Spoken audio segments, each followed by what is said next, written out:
The summer days in Kathmandu are getting hotter and hotter with each passing day.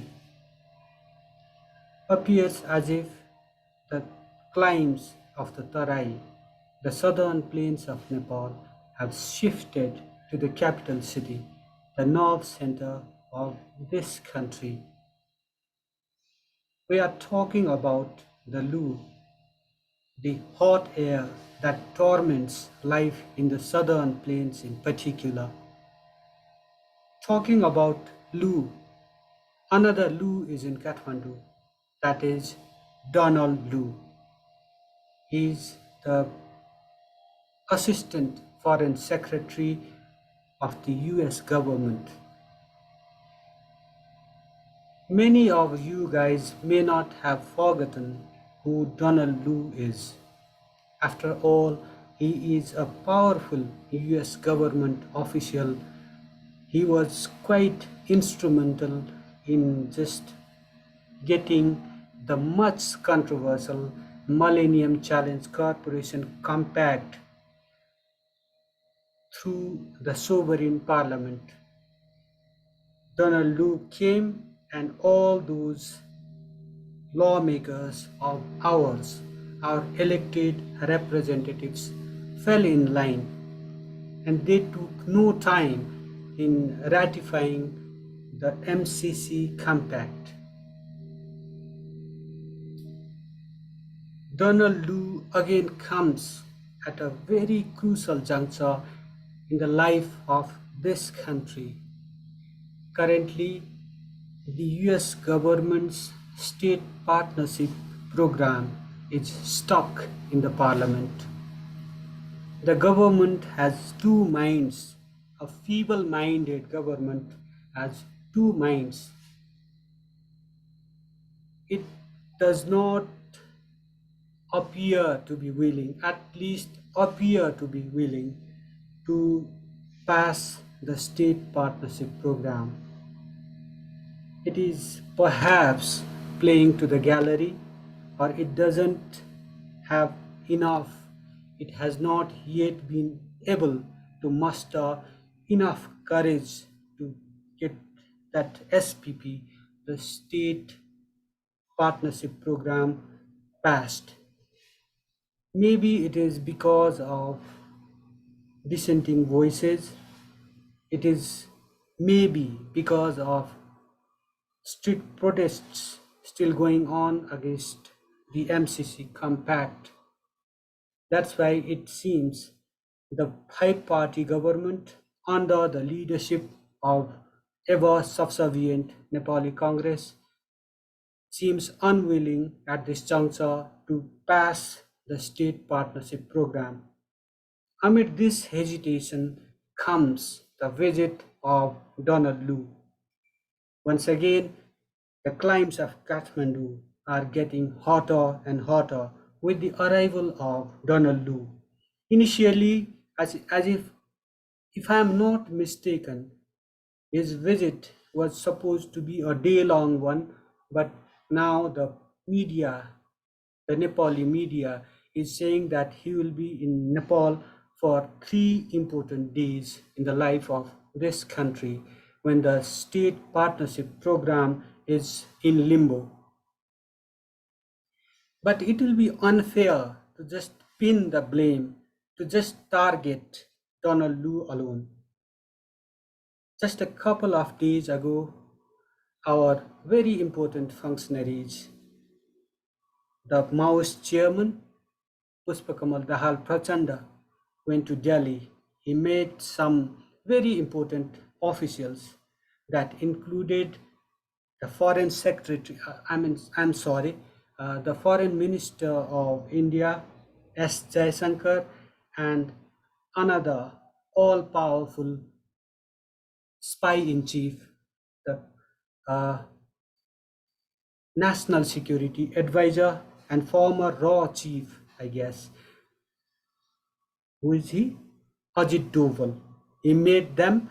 He was Mr. Pushpa Kamal Dahal Prachanda.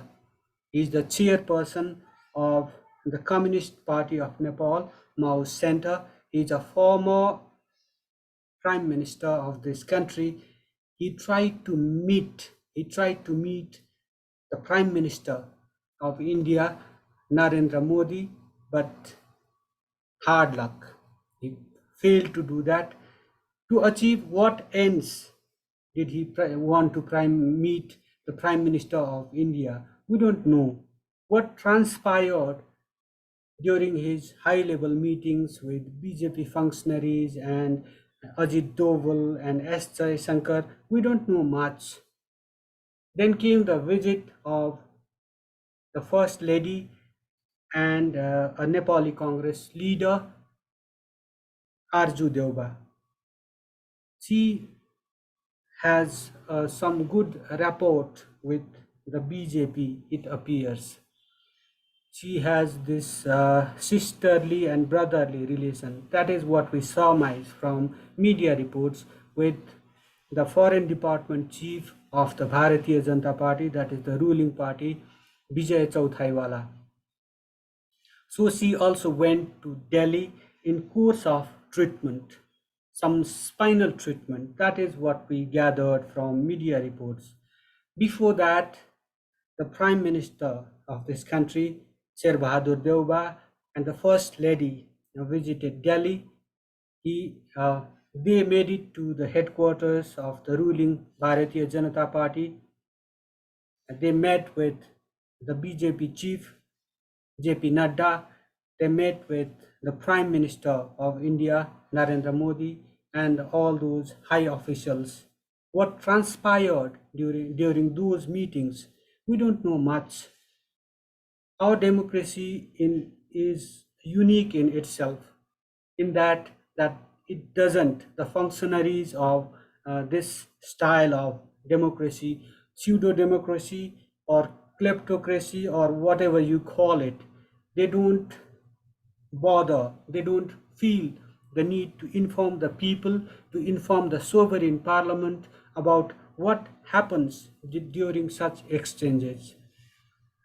Was it meant to further Nepal's national interests, or all those exchanges were basically meant to further the interests of a ruling elite, of a clique? We don't know much of those visits. Talking about those visits, uh, a senior Chinese official also came to Nepal recently. What transpired basically during that meeting also, we don't know much. We have been kept in the dark at a very crucial time in the life of this country. Amid this comes the visit of Donald Lu once again. It is not that difficult to just surmise that the visit is intended to just further the American interests in Nepal. The visit comes at a time when Russia and Ukraine are just warring. This comes at a time of rising tensions between the sole superpower of the world, that is the United States, and another emerging superpower, China. It is quite clear that uh, Donald Lu will try his best to just further, to just press for the approval of the state partnership program. Also, not to be forgotten is the fact that the Indian ambassador to Nepal is quite busy these days. He has been meeting from the mayor of Pokhara to the speaker of the upper house. His meetings one on one with the who is who of this country continues. It is not that difficult to surmise that his meeting with these functionaries, these powerful people of this country, must have been quite instrumental in just getting this House approval for the much controversial Citizenship Amendment Bill. This Citizenship Amendment Bill has very lax provisions on citizenship, on granting citizenship to people of foreign origin. The earlier draft of that bill proposed that those women marrying Nepali nationals should be eligible for citizenship certificate only after staying for 7 long years in Nepal. That is what the rule, that is what the law states in India also. But one thing we must be very clear: in India, those women marrying Indian nationals are eligible for applying for the Indian citizenship after 7 years of marriage. It's not guaranteed that they will get citizenship certificate, but if reports are any indication, uh, this Nepali citizenship for foreign women marrying Nepal will get like kind of instant citizenship, like instant noodles. Once they just relinquish the citizenship of the country they were born, then they can just get the Nepali citizenship certificate. They don't have to wait for 7 long years or something like that. Apart from that, there is this uh, another provision that will be quite problematic in coming days. That can be quite problematic in coming days for a country like Nepal that has open border with India. All sorts of people can enter into Nepal without much hassles. They don't have to produce any papers or something like that. Whole lot of lakhs of Indian citizens enter Nepal through that porous border. It's not only Indians entering Nepal through that border. Those displaced from countries like Myanmar, Bhutan, Bangladesh, Afghanistan, and several other countries have entered Nepal through that open border. Nepal is home to populations from 20 countries, uh, displaced populations from 20 countries, and most of them have arrived through a border that is open on our side. In this context, we should instead have just made some stringent provisions on granting citizenship, but we have again failed this country. Our lawmakers have deliberately failed this country and the people. Such lax citizenship provisions will just there are fears that such lax provisions will end up making the people of this country who have been living for ages in this country, these lax provisions will make these people who have been living in this country for ages a minority and grant special rights to those uh, new arrivals. That has been the fear all along. But despite resentments from the people, despite widespread protests from the people, the government has gone ahead and the both houses of the parliament have ratified the Citizenship Amendment Bill. Also to note is the fact that uh, the Citizenship Amendment Act that the Indian government plans to introduce soon. This Amendment Act may just end up evacuating, may just end up rendering lakhs of people residing in India, and these people, these displaced populations, these people rendered stateless may just enter into Nepal through an open border, that will just increase the burden on us. It should not be forgotten that Nepal has been finding quite hard to provide for her own people, and in this context, there are fears that the burden of population will only increase on the frail shoulders of Nepal. There is no dearth of experts who have been taking this bill as a means to just further intensify demographic aggression in Nepal. There has been this ongoing territorial aggression against Nepal, whether it's in Susta, whether it's in Kalapani, Lipu Lake, or Limpiadhura, whether it's in Pasupati Nagar, and all sorts of places. This territorial aggression, this violation of the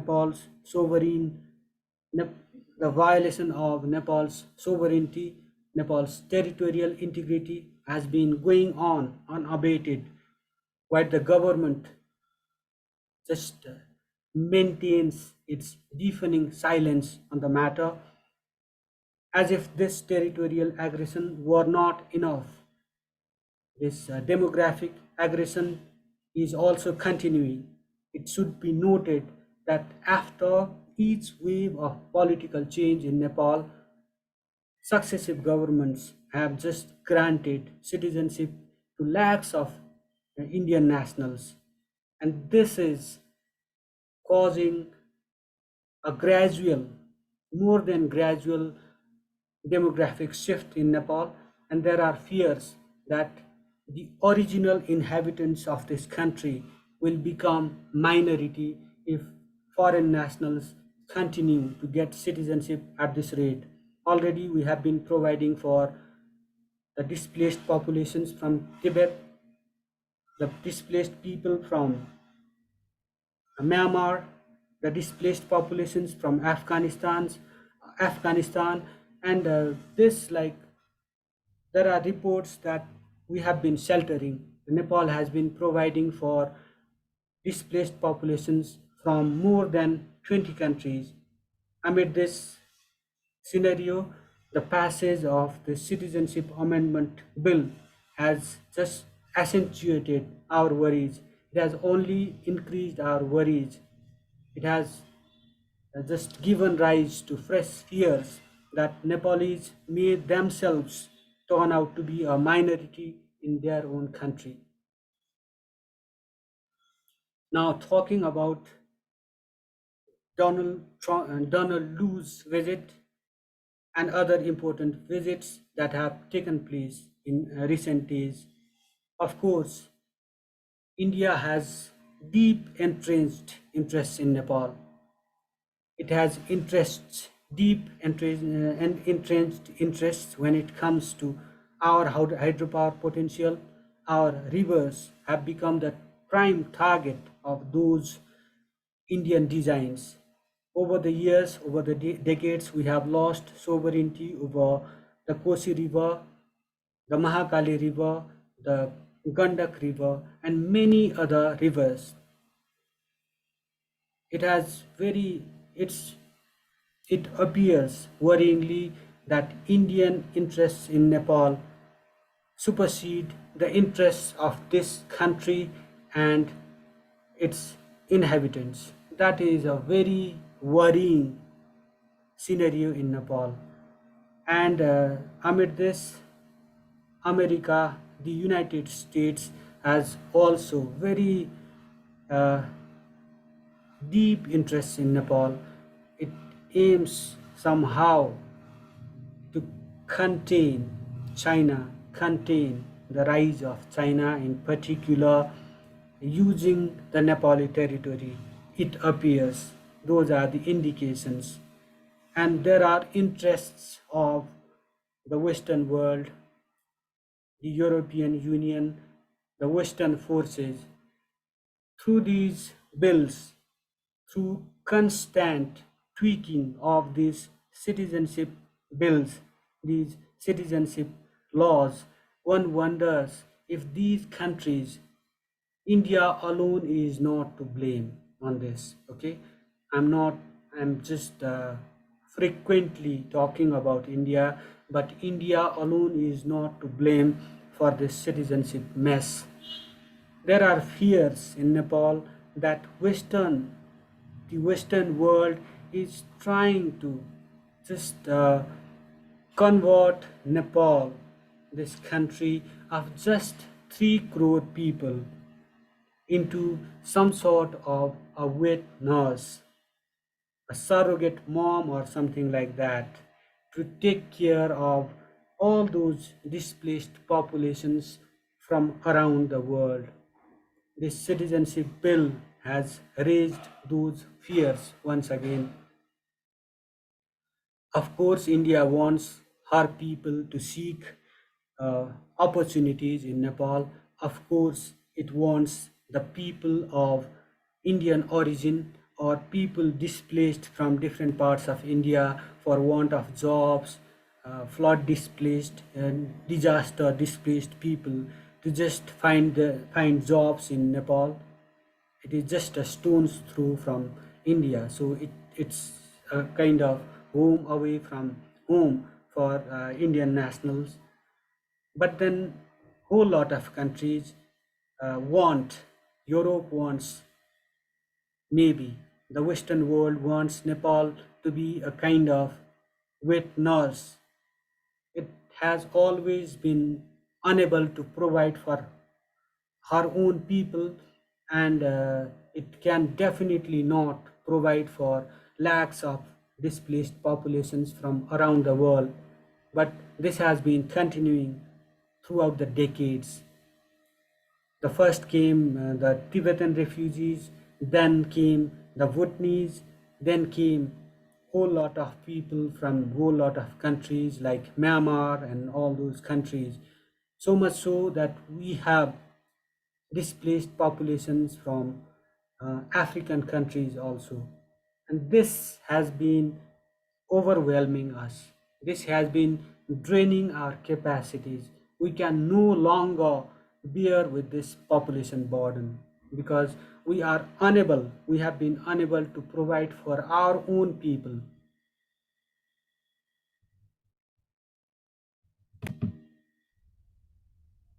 We were talking about the interests of the United States and Europe in Nepal. We have already talked about the interests of India in Nepal. Now let's talk about the interests of the northern neighbor. The northern neighbor also wants Nepal to just be a part of its Belt and Road Initiative. Nepal is also under pressure to just come aboard that thing, come on board the BRI projects. On one hand, India wants Nepal be to remain subservient. India wants all the rivers of Nepal to capture all the rivers of Nepal to feed its thirsty population, to just meet its water and energy needs. It wants all those rivers, whether it's the Kosi, the Gandak, the Karnali, the Mahakali River, the Arun 3 project, West Cheti, all these projects it wants to feed herself at the expense of Nepal and the Nepalese. And it appears that India wants Nepal to always be reliant on petrol and diesel and gas. It supplies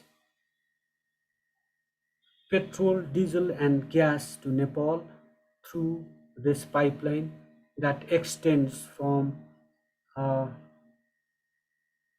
Bihar to Amlekganj of Nepal. And it also wants Nepal to just come on board for the construction of another pipeline that will connect Siliguri of India with Zappa of Nepal. So India wants Nepal to always rely on the oil and gas that is supplied by the Indian Oil Corporation. It just gets to draw benefit from that.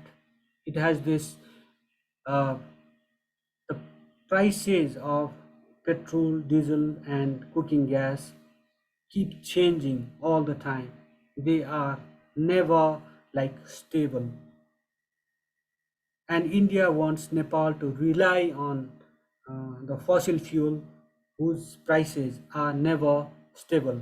And in return, it wants all the waters of Nepal.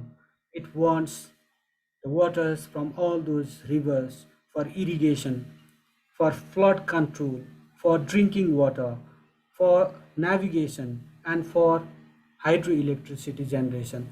These are very deep entrenched interests of India in Nepal. Then comes China. China wants Nepal to be a part of this Belt and Road Initiative. Nepal has already joined this. Nepal has already signed the Millennium Challenge Corporation Compact. It is, it appears a bit hesitant to sign on that state partnership program, but my hunch is that with the pressure coming from none other than the Assistant Foreign Secretary of the United States government, the government of Nepal, the Sher Bahadur Deuba government of Nepal, which has always been accommodative, quite accommodative of Indian interests and the American interests in Nepal, will give in and sign this state partnership program also, which leaves uh, China. The Chinese project, the Belt and Road Initiative, is uh, it has been suffering this uncertain fate. Through this program, what I want to say is that, like, Nepal should exercise her strategic autonomy. We learn so much, we draw so much from India. Look at this latest Indian example. India, despite tremendous pressure from the West, has been just maintaining ties, very fruitful ties with Russia. It has been bringing in cheap oil and gas from Russia despite pressure against the same from the United States. It has this defense agreement, its S-300 defense systems. Those spare parts come from Russia. So on that ground also, it cannot just snap ties with Russia. It has, like, it imports defense equipment, fighter planes, etc. This military hardware, the military hardware from the United States also. So it has been maintaining strategic autonomy in even in these troubling times. It has been dealing with the United States, it has been dealing with Europe, and it has been dealing with Russia by putting its national interest above all else. But we have not been able to do that. We have been hard pressed to accommodate the interests of India, the interests of the United States, and the interests of Europe at the expense of Nepal and the Nepalese. That is what happened in the 1950s. The signing of the 1950s peace and friendship treaty with India meant that we just tilted towards the Indo-Western lobby. We joined, in fact, the Indo-Western camp, the Indo-Western military camp. Uh, we had this The dying Rana regime was quite fearful after uh, China took over Tibet. Dalai Lama fled, and this it just feared that the fear was brewed in its heart that China will also take over Nepal and there will be no one to defend Nepal if that happens. That's why it signed that uh, unequal and unjust treaty of peace and friendship with India. This this period of unequal relations, unjust relations with India started at that point. At that time, the British Empire was leaving South Asia, and the Ranas just had courted the British Empire as their friend, with the Brits leaving South Asia.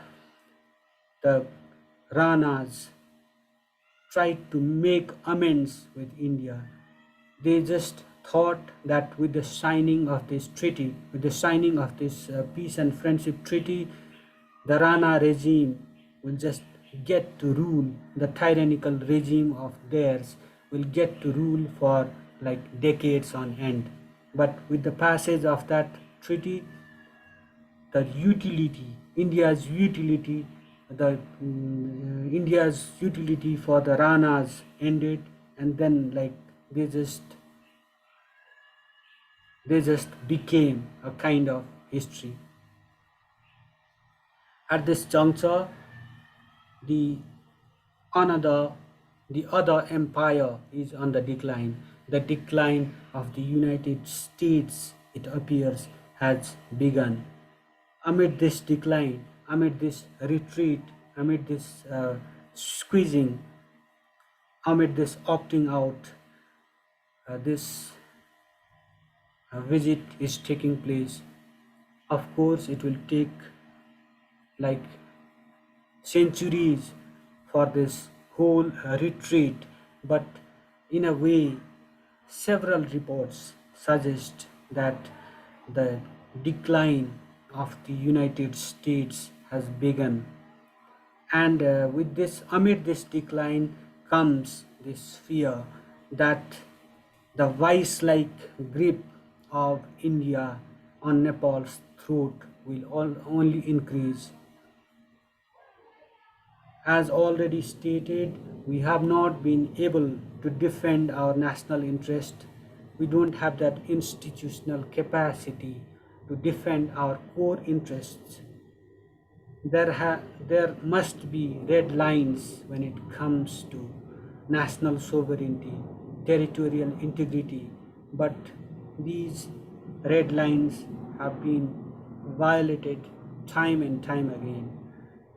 So, in this scenario, the foreign policy mandarins of this country, the, the government should just do some homework. It should try its best to keep these forces.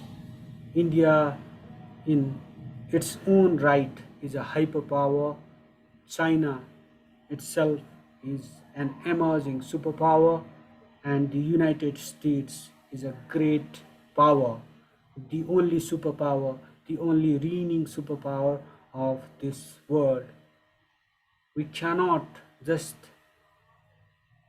fight them, but there is this thing called diplomacy that is what comes handy in such difficult situations.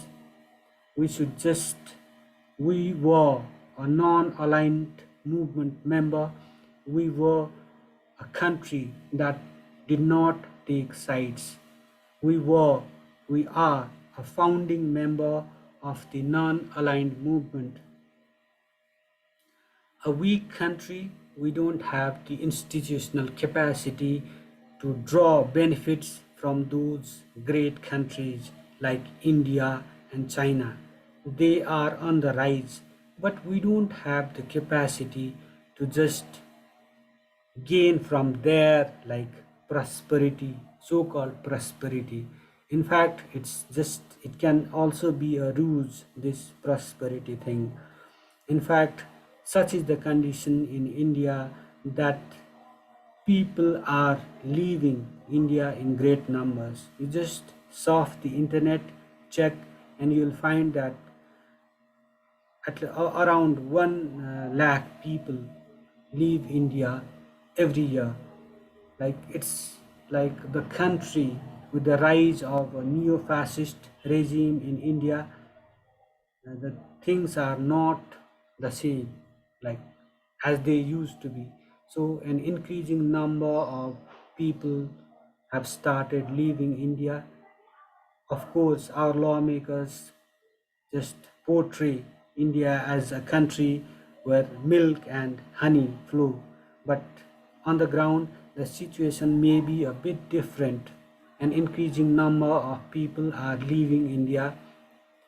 China itself is not, China is perhaps doing well, but we do not get the real picture because from that country, because it's like a closed society. We don't know what's going on there. There is this tension over the Taiwan Straits with the United States. The coronavirus pandemic must have taken a toll there, but we are a pretty manageable country with just a population of 30 million. That is not a great population, but this population in fact is enough for a country of 1,47,181 square kilometers. We can manage our affairs, we can feed our populations, we can provide for them provided there is peace and stability.